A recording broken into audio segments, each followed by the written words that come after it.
है समझ में। तो मांसपेशी नहीं रहेगा तो हड्डी ऐसे जुटेगा तो जुटले रह जाएगा। जैसे मान लीजिए बूढ़े लोग होते हैं तो उसका मांस क्या हो जाता है, गल जाता है। क्या पढ़ रहे हैं, जंतु ऊतक। जंतु ऊतक में हाल ही में हम लोगों ने समाप्त किया है संयोजी ऊतक। कौन सा ऊतक, संयोजी ऊतक। संयोजी ऊतक में हम लोग देखे हैं किस तरह से अस्थियां संयोजी ऊतक है, उपास्थियां संयोजी ऊतक है, रक्त भी संयोजी ऊतक है। आए समझ में, ठीक है। और अभी जो हम लोग देखने वाले एक पॉइंट है जिसका नाम है स्नायु और कांडरा। क्या नाम है, स्नायु और कांडरा। जैसा कि स्टार्टिंग में ही मैंने बताया था कि संयोजी ऊतक जो होते हैं वो जोड़ने के लिए होते हैं। है समझ में, संयोजी का मतलब होता है क्या, जोड़ना। है समझ में। वे मांसपेशियों के रेशों को भी जोड़ सकते हैं, हड्डियों को भी जोड़ सकते हैं और हड्डियों और मांसपेशियों को भी जोड़ सकते हैं। उसमें ये सहायक होते हैं। कौन, संयोजी ऊतक। तो स्नायु क्या है मैं आपको बता दूं। स्नायु कहने का मतलब क्या कह रहा है कि स्नायु लचीले व मजबूत तंतु होते हैं जो एक हड्डी को दूसरे हड्डी से जोड़ते हैं। स्नायु जो होता है ये लचीला हड्डी होता है और इसका कार्य क्या होता है, एक हड्डी को दूसरे हड्डी से जोड़ना। जैसे मान लीजिए कि पैर की हड्डी है, ठीक है, ये आपका घुटना हो गया ना, तो यहाँ पे ज्वाइंट करेगा हड्डी टू हड्डी, तो ये कौन सा ऊतक यहाँ पे आएगा, स्नायु। उसके बाद देखिए कांडरा। कांडरा क्या है, कांडरा कहता है कि ये बहुत शक्तिशाली होता है। कांडरा जो होता है बहुत शक्तिशाली ऊतक होता है परंतु कम लचीला होता है। अब ज्यादा शक्तिशाली होगा तो लचीला थोड़ी होगा, है ना। और कह रहा है कि जो मांसपेशियों को हड्डियों से जोड़ने का कार्य करता है। इसे मान लीजिए कि ये हड्डी है ना, तो और इस पर मांसपेशी क्या करना है, लगाना है ना। तो इस तरह से मांसपेशी और हड्डी दोनों ज्वाइंट हो जाएंगे। किसकी वजह से, कांडरा की वजह से। किसकी वजह से, कांडरा। तो स्नायु और कांडरा का मुख्य काम क्या होता है। स्नायु का काम है दो हड्डियों को जोड़ना और कांडरा का काम है हड्डियों के साथ मांसपेशियों को जोड़ना। समझ में आ गया, हड्डियों के साथ मांसपेशियों को जोड़ना, ठीक है। मांसपेशियां और हड्डियां मिल करके ही क्या करती है ना, शरीर को गति प्रदान करती है ना, शरीर को गति प्रदान करती है। इसलिए हड्डियों के साथ मांसपेशियों का होना बहुत जरूरी है। जैसे आप देख रहे हैं ना, यहाँ पर क्या है, यहाँ पर मांसपेशी है, यहाँ पर भी मांसपेशी है, आपके ये जांघ की हड्डी के ऊपर मांसपेशी है। ये क्यों है, मूवमेंट करने के लिए होता है, गति करने के लिए होता है। जैसे मान लीजिए कि अचानक जब किसी आप गर्म वस्तु को छूते हैं, है ना, तो आप हाथ को तेजी से खींचते हैं ना, क्यों, चाहे कोई सुई चुभ जाए, चाहे कोई कांटा चुभ जाए, तो हाथ को तेजी से खींचते हैं, क्यों, है ना। खींच इसलिए पाते हैं ना कि जैसे आपका हाथ जो है सुई के संपर्क में आता है, किसी नुकीला चीज के संपर्क में आता है, गर्म वस्तु के चीज के संपर्क में आता है, तो तुरंत ये मांसपेशी क्या होता है, सिकुड़ जाता है। और जैसे सिकुड़ता है ना, तुरंत हाथ को क्या करते हैं, खींच लेते हैं, है ना। तो इस मांसपेशी को सूचना कौन देता है, ब्रेन देता है। कौन देता है, ब्रेन, मस्तिष्क देता है। क्योंकि ये जो बाहरी जो ये जो क्रियाएं हो रही है ना, इसका सूचना जो है तंत्रिका कोशिका ब्रेन को पहुंचाता है ना। और वहां से सूचना आता है कि आप जो है हाथ को खींचो। हाथ को खींचने के लिए क्या करेगा, ये मांसपेशी को क्या करेगा, सिकुड़ा देगा। तो हड्डी से मांसपेशी जुड़ा है ना, तो मांसपेशी और हड्डी दोनों मिलकर के क्या करते हैं, हमको घुमाने का, यानी हमारे शरीर को चलने का, घुमाने का, है ना, चलने का, ठीक है, सहायता करता है। तो समझ में आ गया स्नायु और कांडरा क्या होता है।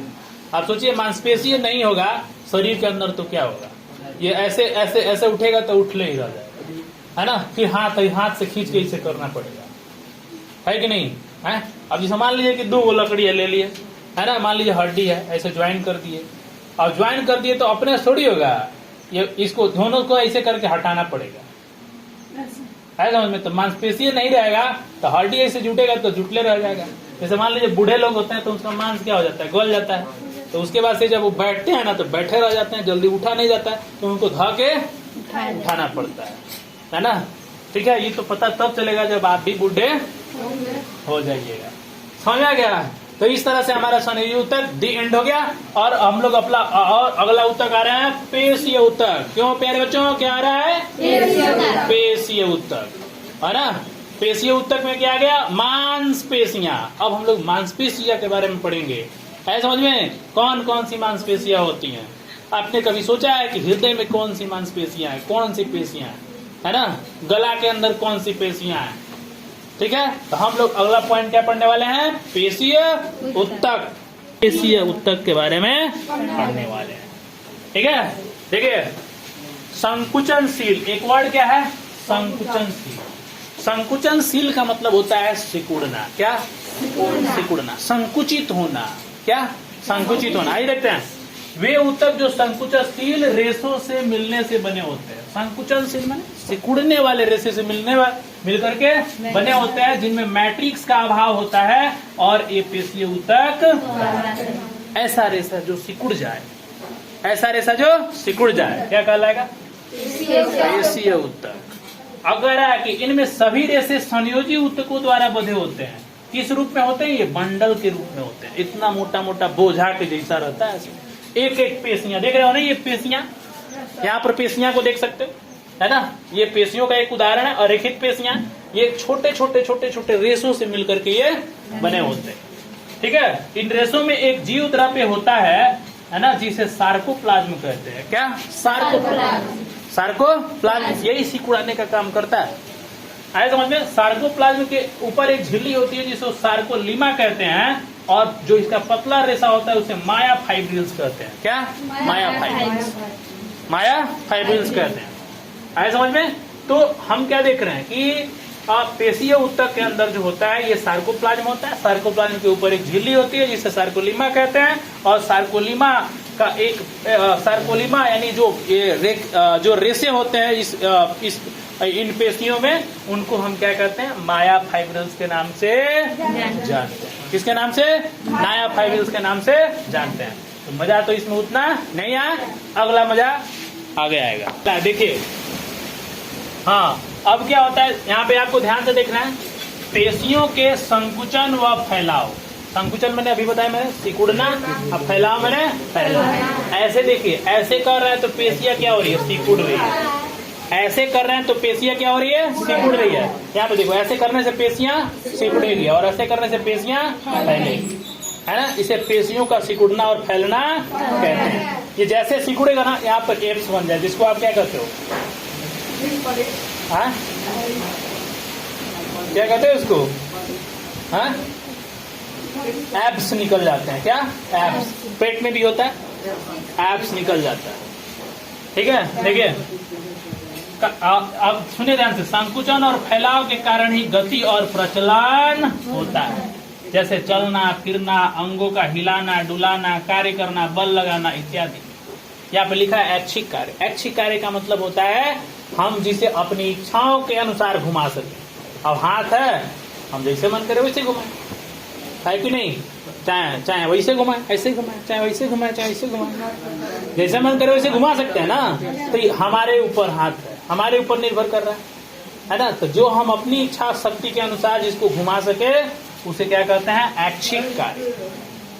ऐसी पेशियां जो हमारे कंट्रोल में होती है उन्हें ऐच्छिक पेशियां भी कहते हैं। क्या कहते हैं? जो हमारे कंट्रोल में रहती है।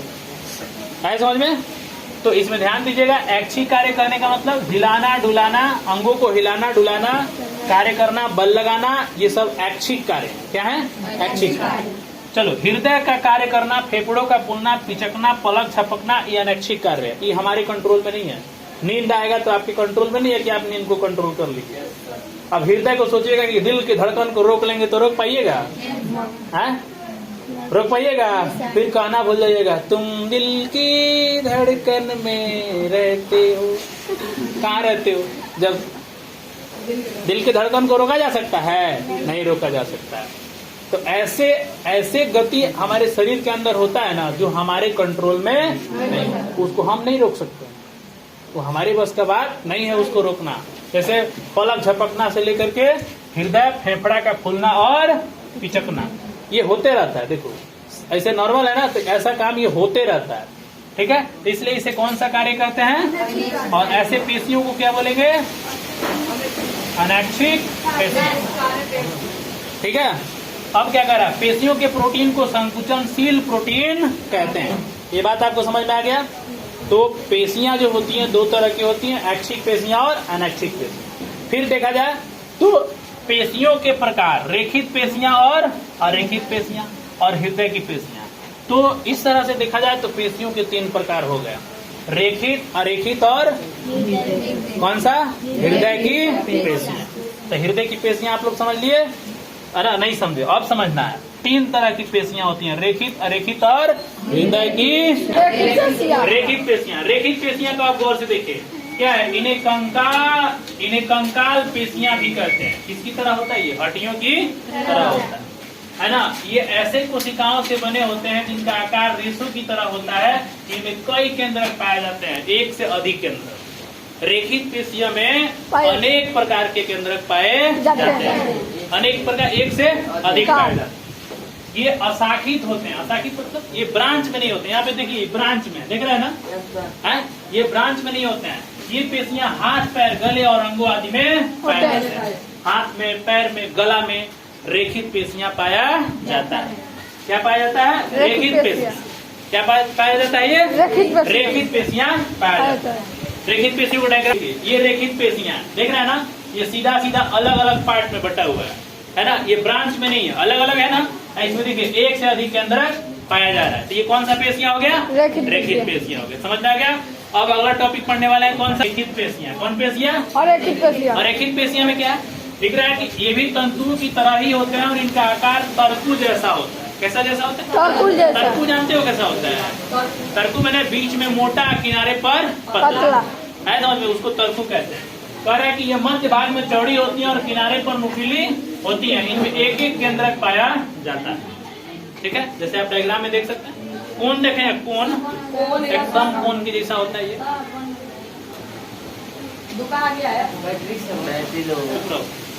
है समझ में? तो इस तरह से आप देख सकते हो इसमें 1-1 केंद्रक पाया जा रहा है। तो ये हो गया अरेखित पेशियां। क्या आ गया ये? अरेखित पेशियां। चलिए अब बात करते हैं हृदय की पेशियों के बारे में। हृदय की पेशियां मतलब जो हमारा हृदय है वो किस पेशियों से बना है, तो उसको कहते हैं हृदय की पेशियों से बना है। कह रहा है कि ये पेशियां हृदय की भित्तियों में पाई जाती हैं। ये अनैच्छिक होती है। अनैच्छिक अभी मैंने समझाया, जो हमारे कंट्रोल में नहीं होती। ये लगातार क्रियाशील रहती है, ये हमेशा चलता रहता है। जब आप जाइएगा तभी ये बंद होगा, है ना। उससे पहले ये बंद नहीं होने वाला है। ये लगातार क्रियाशील रहती है, ये शिथिल नहीं होती। शिथिल मतलब ये रुकती नहीं है, ये सिकुड़ती नहीं है, ये फैलती नहीं है ना। लेकिन इसमें भी सिकुड़न नहीं, इसमें सिकुड़न फैला होता है तभी ना ब्लड का प्रेशर होता है। इसमें शिथिलन नहीं होता है। क्या नहीं होता है? शिथिलन। इनमें से एक से अधिक केंद्रक पाए जाते हैं। 1 से अधिक केंद्रक किसमें? हृदय की पेशियों। समझ आ गया? तो 3 तरह के जो है हम पेशीय ऊतक पढ़े, रेखीय पेशीय ऊतक और अरेखीय और हृदय की पेशियां। आए समझ में? रेखित पेशियां गले अंगों में, हाथ में, पैर में, गले में और अन्य अंगों में पाए जाते हैं। जबकि ये जो है किसमें पाया जाता है? त्वचा में। किसमें जी? त्वचा में पाया जाता है। बात समझ आ गया? और हृदय पेशियां किसमें पाया जाता है? हृदय पेशियां किसमें पाया जाता है? हृदय के। ये ध्यान से, हृदय की पेशियां है। क्या ये?